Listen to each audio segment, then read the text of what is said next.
بجرب معاكم الفتشة بنكهة الاستروربي، ان شاء الله انها بالاستروربي لان شكلها كل شيء الاستروربي.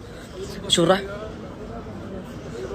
ريحة سنجاب، رائحة غريبة شوية، نشوف الطعم اهم منها. بسم الله.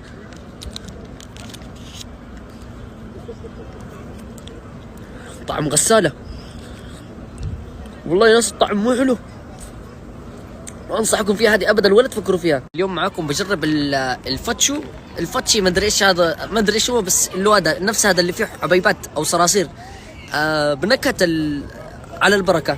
نشوف ايش الرائحة. صح، ريحة سندريلا، رائحة غريبة شوية، الطعم اهم منها. بسم الله.